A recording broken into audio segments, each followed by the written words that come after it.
মানুষের স্বভাব হলো, আজকে এক লোকের কাছে গেছি, ধনী মানুষ, বললাম আমার ছেলের হাত ভেঙে গেছে, আমাকে মেডিকেলে যেতে হবে, 5,000 টাকা দেন, হয় দান করেন নাই কর্জ দেন।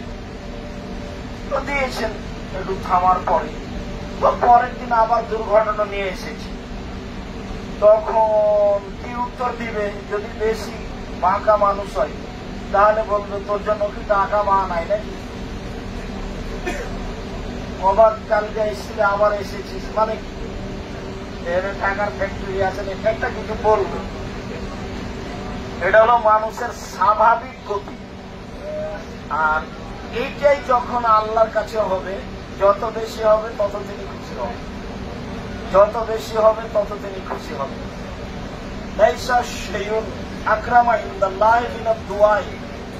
আল্লাহর কাছে চাওয়া কাজটি আল্লাহর কাছে যত প্রিয়, পৃথিবীর কোনো কিছু আল্লাহর কাছে তত প্রিয় নয়।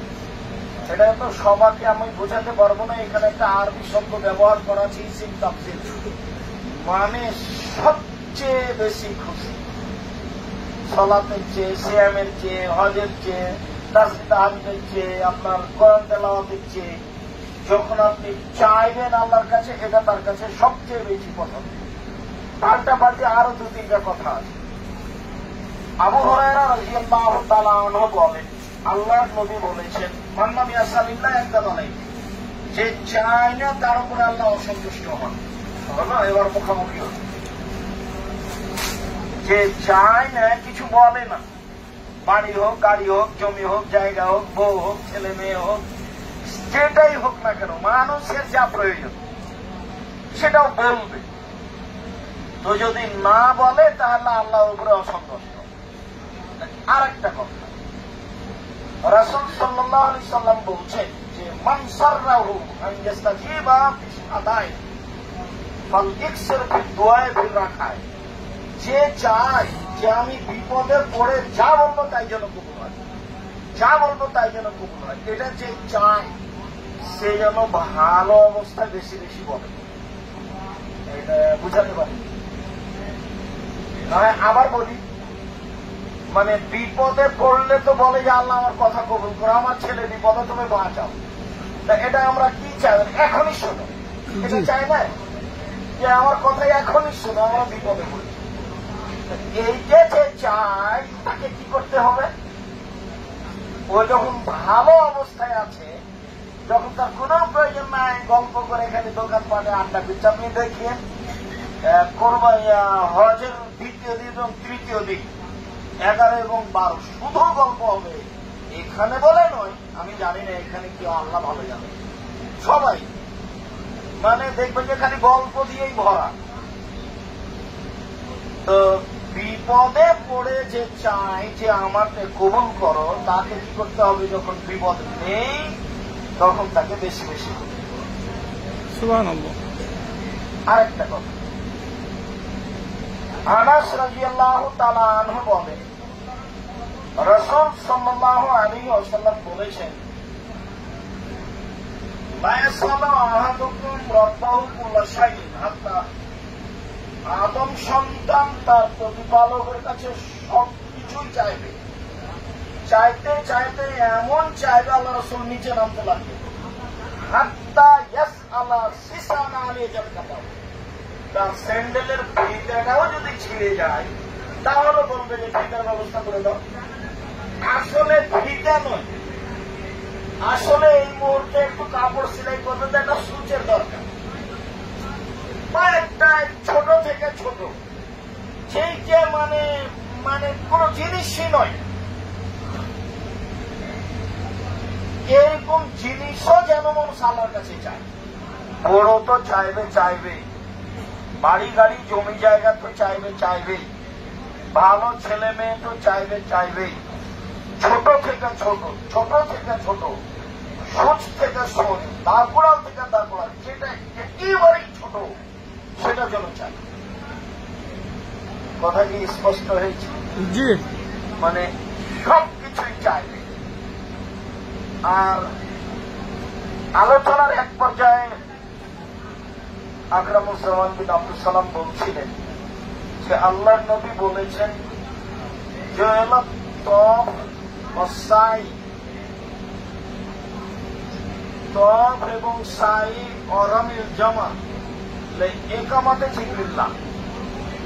তফ, সাই, পাথর মারা এগুলো নির্ধারণ করা হয়েছে শুধু আল্লাহকে ডাকার জন্য। কারণ আসছিলাম তখন একজন বলছিল গাড়িতে যে শয়তানকে মারতে হবে পাথরে গেলে, শয়তানকে মারতে হবে। আমি বুঝতে পারছি যে কথাটা ভুল হচ্ছে, আমি একটু পিছনেও ছিলাম, চিল্লাচিল্লি করে বলা পছন্দ করলাম না। তো শয়তান মারা নয়, পাথর মারা হলো কিয়ামতের মাঠে আলোর প্রতীক চিহ্ন, এবং পাথর মারা হলো জিকির, তপ সাই জিকির। তো এখন আমাদের 1 নম্বর জিকির লাব্বাইক, এর সাথে যেটা আল্লাহু আকবার, আল্লাহু আকবার, লা ইলাহা ইল্লাল্লাহ, আল্লাহু আকবার, আল্লাহু আকবার, ওয়ালিল্লাহিল হামদ, এটা আরেকটা জিকির। আমরা তো মানুষ, এই জিকিরের ফাঁকে আমাদের যেটা প্রয়োজন সেটাও তাকে বলবো, যেহেতু তাকে ডাকা চলছে। এটা আমরা মিলাই উপস্থিত হয়েছি, আমাদের প্রয়োজনীয় জিনিসগুলি পেশ করব। তবে সবচেয়ে বেশি পেশ করবো আগামীকালকে জোহর আসর সালাতের পরে, মানে সেই দিন আল্লাহ ফেরেশতাকে বলবেন যে বলো তো ফেরেশতারা এরা কি চায়, মারাদু শোষণ গোবারা, এরা এলোমেলো চুলে ধুলাবালি মেখে এরা আমার কাছে কি চায়, কি বলে? এরা এলোমেলো চুলে ধুলাবালি মেখে এরা আমাকে কি বলে? ওরা যা বলে সেটা মেনে নিলাম। আলহামদুলিল্লাহ। আল্লাহ রাসূল বলেছেন যে আরাফার দিনে যত মানুষের জাহান্নাম থেকে মুক্তি ঘোষণা হয়, এইরকম সংখ্যাই বেশি না লাইলাতুল কাদরে হয়, না জুমার দিনে হয়, না কাবা ঘরের কোন দিন। পৃথিবীর এমন কোন জায়গা নেই, এমন কোন সময় নেই যেই সময়ে জাহান্নাম থেকে অত মানুষের মুক্তি ঘোষণা হয় আরাফার মাঠে যত হয়। ওই সময়ে জোহর আসরের পর থেকে নিজ সুবিধা মতো নিজ গতিতে হাত তুলে দোয়া করতে হবে, কান্নাকাটি করতে হবে নিজের মতো। সময় বারবার আসে না, ইচ্ছা করলেও হয় না। যেহেতু সময় এসেছে এটাকে নেয়ামত মনে করতে হবে। নেয়ামত মনে করে শরীরে যা কুলাই, বিবেচনায় যা কুলাই, আরাফার মাঠ থেকে ফিরে যেতে হবে না পাপ সহ। এমন চাপ দিয়ে বলতে হবে পাপ সহ ফিরে যেতে রাজি নই, আগে ক্ষমা করো তারপরে। আপনার চাওয়ার গতিটা যেন বুঝতে পারে যে সত্যিই ক্ষমা চাচ্ছে। আপনার চাওয়াটা খুব দৃঢ়তার সাথে হবে। তুমি আজিজ, তুমি পরাক্রমশালী, তুমি কাদির, তুমি সক্ষম, তুমি গাফফার। নিজের নাম দিয়েছো গাফফার, আমাকে ক্ষমা করো, আমি অপরাধী, আমি বড় গুনাহগার, আমি বড় অপরাধী, তুমি বড় ক্ষমাশীল। তোমার কাছে আমি দয়া ভিক্ষা চাই, ক্ষমা ভিক্ষা চাই। আরাফার মাঠ থেকে পাপ সহ ফিরে যাব না। আজিজ, পরাক্রমশালী, তুমি আর এটা করতে পারবা, তোমাকে বিশ্বাস করি। রাতকে যেমন দিন বলি না, দিনকে যেমন রাত বলি না, এইটা যেমন আমার কাছে সত্য যে এটা দিন, এটা রাত নয়, ঠিক তোমাকে আমি এভাবে বিশ্বাস করি। তুমি না তোমার কোন শরীর আমার বিশ্বাসের ভিত্তিতে বলছি, তুমি আমাকে আরাফার মাঠ থেকে পাপ সহ ফেরত দিও না। তোমাকে আমি যেভাবে বিশ্বাস করি সেরকম আমার মানো। আপনার গতিটা হবে এইভাবে, আগে আল্লাহর প্রশংসা করবেন, যেটা একাধিক দিন বলা আছে ইসমে আজম। নাই পারলে আপনারা সূরা ফাতিহার প্রথম দিকে আয়, ইসমে আজম যারা না থাকলে সূরা ফাতিহার প্রথম 3 আয়াতই ইসমে আজম, তারপরে দুরূদে ইব্রাহিম, তারপরে নিজের কথা। আর এটাও যদি না হয় তাহলে ওই দোয়া ইউনুস হলো ইসমে আজম, লা ইলাহা ইল্লা আনতা সুবহানাকা ইন্নী কুনতু মিনাজ জালিমিন, তারপরে দুরূদে ইব্রাহিম, তারপরে নিজের কথা। নিজে থেকে শুরু করবেন, আমাকে বাঁচাও, আমাকে পাপ থেকে মুক্ত করো, আমার প্রয়োজন পূরণ করে দাও। এরপরে বাপ মা যাবেন, এরপরে ছেলে মেয়ে যাবেন, তারপর যারা দাবি রেখেছে, হাজারো মানুষ দোয়ার দাবি রেখেছে, যারা জানেন জানেন না যত মানুষ আমার কাছে দাবি রেখেছে তুমি সেটা পূরণ করে দাও, তুমি এটা পারো। আর সমস্ত মানুষ কে কোন ভাষাতে চাচ্ছে সবকে ক্ষমা করে দাও। আর যারা খবরে চলে গেছে আদম থেকে নিয়ে এখন পর্যন্ত সবকে ক্ষমা করো। আপনি যদি এইভাবে বলেন তো ফেরেশতা আবার পাল্টা আপনার ব্যাপারে আল্লাহকে বলবে একে ক্ষমা করো। এই যেটা বলছে সেটা তুমি যা বললে তোমার জন্য থাক।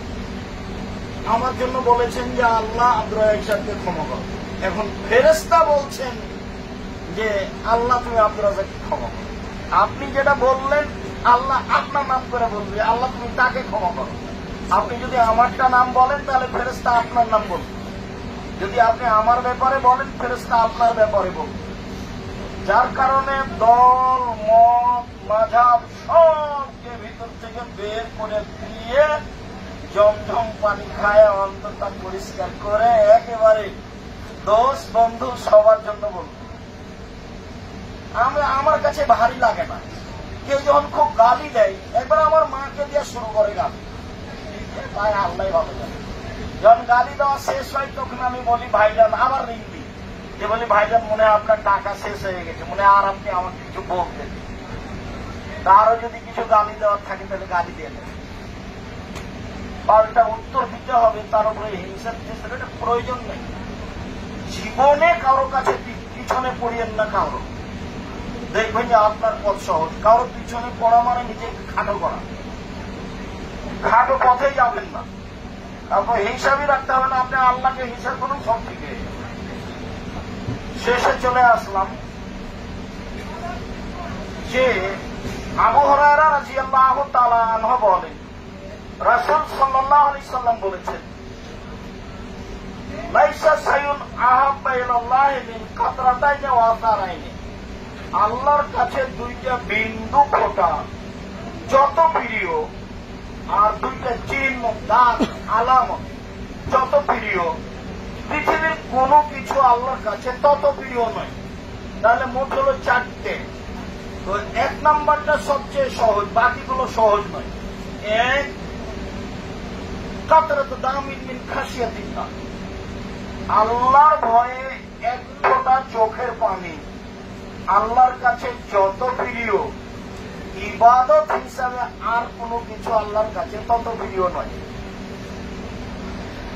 দুই, আল্লাহর রাস্তায় এক ফোঁটা গায়ের রক্ত। তিন, আল্লাহর রাস্তায় নেমে কেটে যাওয়া দাগ।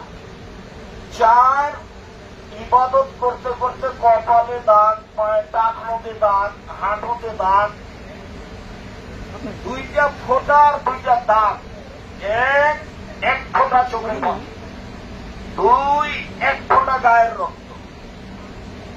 তিন, আল্লাহর পথে নেমে দাগ। চার, ইবাদতে দাগ। বোঝা যায় না মনে হয়? এই চারটা জিনিস আল্লাহর কাছে যত প্রিয়, ইবাদতের আর কোনো কিছু আল্লাহর কাছে তত প্রিয় নয়। দেখুন তো এক নম্বরে সহজ, সেটা কি? এক ফোঁটা চোখের পানি, বা বাকিগুলো একটাও সহজ নয়। এটা সহজ। এবার সহজ কথা শেষ করি। তাহলে চাওয়া কাজটা হলো সবচেয়ে প্রিয়, আবার চোখের পানি হলো সবচেয়ে পছন্দনীয়। তাহলে এবার দুটা একসাথে জমা হলো। তাহলে আমার চাওয়া কাজটা কিভাবে হবে? চোখের পানির মাধ্যমে। মানে আমি ওকে বোঝাতে চেষ্টা করব যে আসলে আমি অপরাধী আর আমি আসলেই ক্ষমা চাচ্ছি। এটা যদি আপনি বোঝাতে না পারেন তাহলে এটা এমনিতেই যাবে। আসসালামু আলাইকুম রহমতুল্লাহ, আসসালামু আলাইকুম আবেরহমান বেহাক্কে লা ইলাহা ইল্লাল্লাহ, এটাও তো একটা ইবাদত।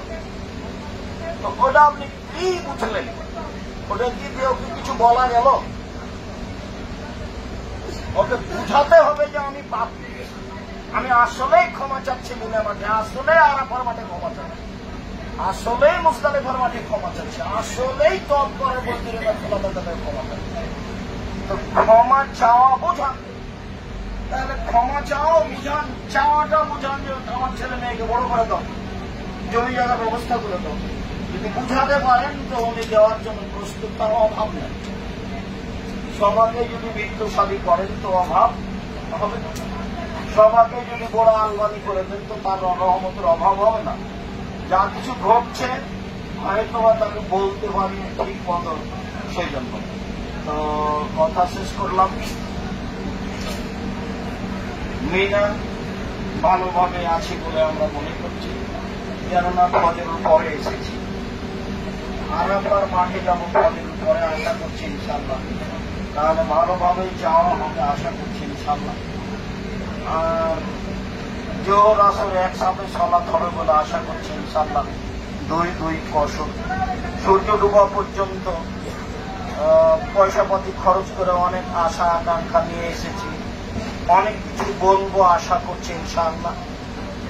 সূর্য ডুবার পরে আরাফাত ত্যাগ করে মুজদালিফায় যাব, পায়ে হেঁটে যাব বা বাহনে যাব।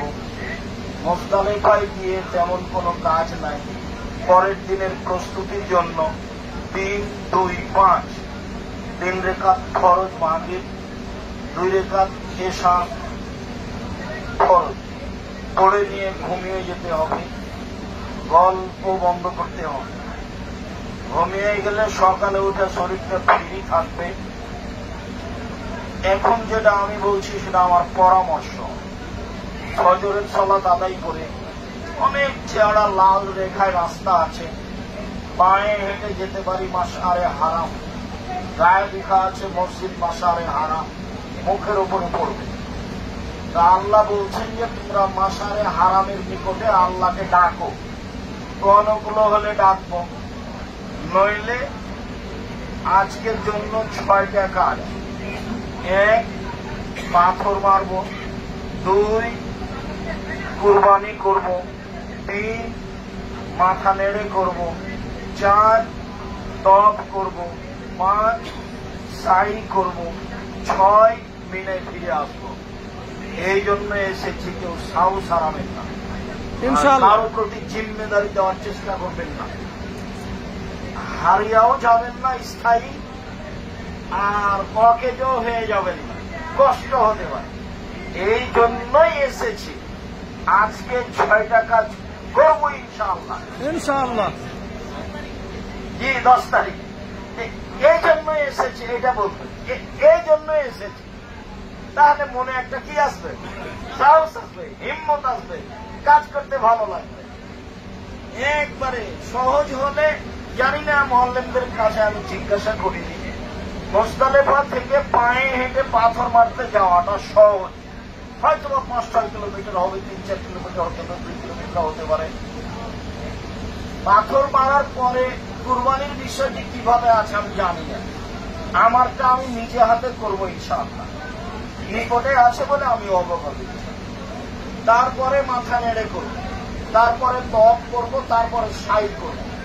আপাতত এই পর্যন্ত কাজ করার পরে মনে মনে ভাবছি যে পায়ে হেঁটে ওই হোটেলে যাবো তাইসির, এটা মনে মনে ভাবছি।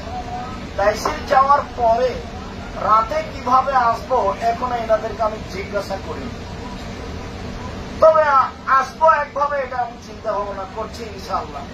যদি এনাদের মাধ্যমে পয়সা খরচ করে যেভাবে হোক চলে আসবো রাতে, এইভাবে ভাবছি। আল্লাহ তুমি এই কাজগুলিকে সহজ করো, আল্লাহুম্মা আমিন। আমার দিনী ভাইদেরকে সময়গুলিকে মূল্যায়ন করার জন্য আবারও আন্তরিকভাবে অনুরোধ জানাচ্ছি। সুবহানাকাল্লাহুম্মা ওয়া বিহামদিকা, আশহাদু আল্লা ইলাহা ইল্লা আনতা, আস্তাগফিরুকা ওয়া আতুবু ইলাইক। আসসালামু আলাইকুম।